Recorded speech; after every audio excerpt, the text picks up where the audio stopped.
Christmas if you don't celebrate, it doesn't really matter. Christmas is about many things, but maybe the most important one is acceptance, and because of that, it doesn't really matter whether you celebrate or not. Everyone is welcome, everyone is happy, everyone is trying to, live their best selves and live a life that they're proud of and live peacefully, or at least that's what I hope. So in the Christmas spirit, I thought today, or tonight rather, we should read a Christmas story, a nice Christmas story, of course at 100% sensitivity, so that you get all those nice crispy poppy sounds. And of course the story should be Christmas themed. So what we're going to read tonight here on my trusty iPad is a story titled What Christmas Is as We Grow Older by Charles Dickens.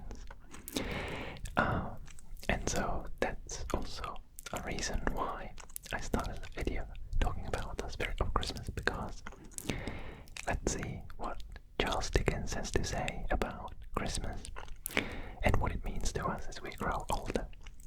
So get cozy, maybe next to a fireplace if you have one, or under the blankets, and let the nice sounds carry you to relaxation and sleep, with a little touch of Christmas magic thrown in for good measure. Okay, let's start then. What Christmas Is as We Grow Older, a short Christmas story by Charles Dickens. Time was, with most of us, when Christmas Day, encircling all our limited world like a magic ring, left nothing out for us to miss or seek, bound together all our home enjoyments, affections and hopes, grouped everything and everyone around the Christmas fire, and made the little picture shining in our bright young eyes complete. Time came, perhaps also soon, when our thoughts overleaped that narrow boundary, when there was someone very dear, we thought then, very beautiful and absolutely perfect, wanting to the fullness of our happiness, when we were waiting to, or we thought so, which did just as well, at the Christmas hearth by which that someone sat, and where we intertwined with every wreath and garland of our life that someone's name. That was the time for the bright visionary Christmases, which have long arisen from us to show faintly, after summer rain, in the palest edges of the rainbow. That was the time for the beatified enjoyment of the things that were to be and never were, and yet the things that were so real, in a resolute hope that it would be hard to say now what realities achieved since have been stronger. What? Did the Christmas never really come when we and the priceless pearl, who was our young choice, were received, after the happiest of totally impossible marriages, by the two united families previously attackers, drawn on our account?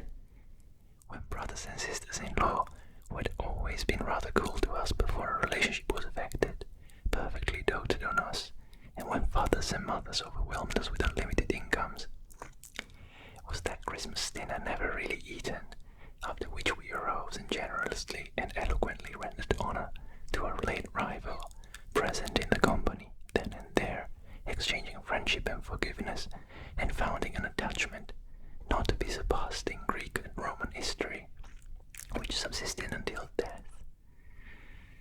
Has that same rival long ceased to care for that same priceless pearl, and married for money and become usurious? Above all, do we really know now that we should probably have been miserable if we had won the pearl, and that we are better without her? That Christmas, when we had recently achieved so much fame, when we had been carried in triumph somewhere for doing something great and good, when we had won an honored and ennobled name, and arrived and were received at home in a shower of tears of joy, is it possible that that Christmas has not come yet, and is alive here at the best, so as we advance at such a noticeable milestone in the track at this great birthday, we look back on the things that never were, as naturally and fully as gravely as one, as on the things that have been and are gone, or have been and still are. If it be so, and so it seems to be, must we come to the conclusion that life is little better than a dream, and little worth the loves and strivings that we crowd into it? No. Far be such miscalled philosophy from us, dear reader, on Christmas Day. Nearer and closer to our hearts be the Christmas spirit, which is the spirit of active usefulness, perseverance, cheerful discharge of duty, kindness and forbearance. It is in the last virtues especially that we are, or should be, strengthened by the unaccomplished visions of our youth. For who shall say that they are not our teachers to deal gently even with the impalpable nothings of the earth? Therefore, as we grow older, let us be more thankful that the circle of our Christmas associations and of the lessons that they bring expands. Let us welcome every one of them, and some of them to take their places by the Christmas hearth. There was a rhyme there somehow.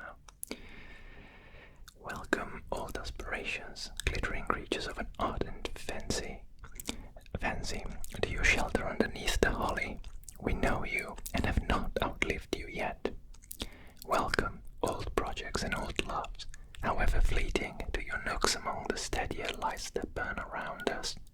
Welcome all that was ever real to our hearts, and for the earnestness that made it real, thanks to heaven. Do we build no Christmas castles in the clouds now? Let our thoughts fluttering like butterflies among these flowers of children bear witness. Before this boy, there stretches out a future, brighter than we ever looked on in our old romantic time, but bright with honor and with truth. Around his little head, on which the sunny curls lie heaped, the graces sport as prettily as airily, as when there was no scythe within the reach of time to shear away the culls of our first love. Upon another girl's face near it, placid but smiling bright, a quiet and contented little face we see home fairly written. Shining from the word, as rays shine from a star, we see how, when our graves are old, other hopes than ours are young, other hearts than ours are moved, how other ways are smoothed, how other happiness blooms, ripens, and decays. No, not the case. For other homes and other bands of children, not yet in being, nor for ages yet to be, arise and bloom and ripen to the end of all. Welcome everything. Welcome alike what has been, and what never was, and what we hope may be, to your shelter underneath the holly, to your places round the Christmas fire, where what is sits open-hearted. In yonder shadow do we see obtruding furtively upon the blaze an enemy's face. By Christmas Day we do forgive him. If the injury he has done us may admit of such companionship, let him come here and take his place.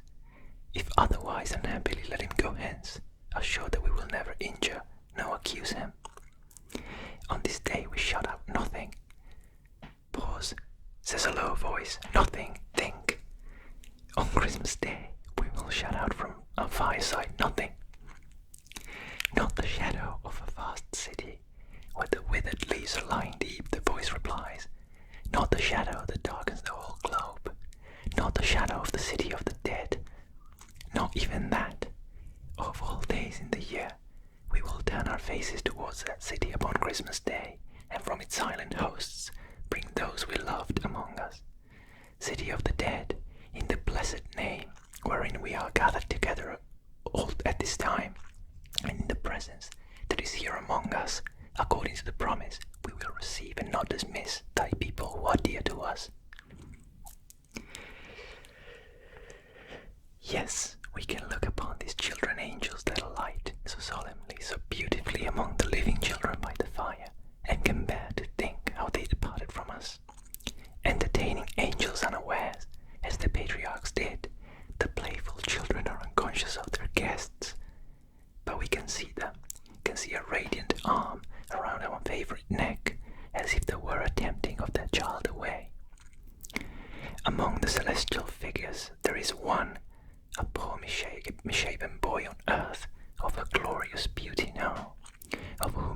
mother said it grieved her much to leave him here alone for so many years as it was likely would elapse before he came to her, being such a little child. But he went quickly, and was laid upon her breast, and in her hand she leads him.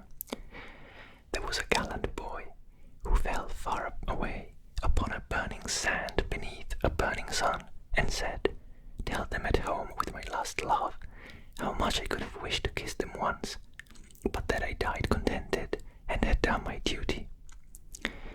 Or there was another, over whom they read the words, "Therefore we commit his body to the deep, and so consigned him to the lonely ocean and sailed on." Or there was another, who lay down to his rest in the dark shadow of great forests, and on earth awoke no more. Or shall they not, from sand and sea and forest, be brought home at such time? There was a dear girl, almost a woman, never to be one, who made a morning Christmas in a house of joy, and went her trackless way to the silent city.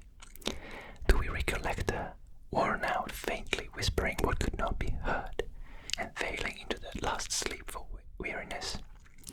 Or look upon her now, or look upon her beauty, her serenity, her changeless youth, her happiness. The daughter of Jairus was recalled to life to die, but she, more blessed, has heard the same voice saying unto her, "Arise forever." We had a friend who was her friend from early days, with whom we often pictured the changes that were to come upon our lives, and merrily imagined how we would speak, and walk, and think, and talk, when we came to be old. His destined habitation in the city of the dead received him in his prime. Shall he be shut out from our Christmas remembrance? Would his love have so excluded us? Lost friend, lost child, lost parent, sister, brother, husband, wife, we will not so discard you.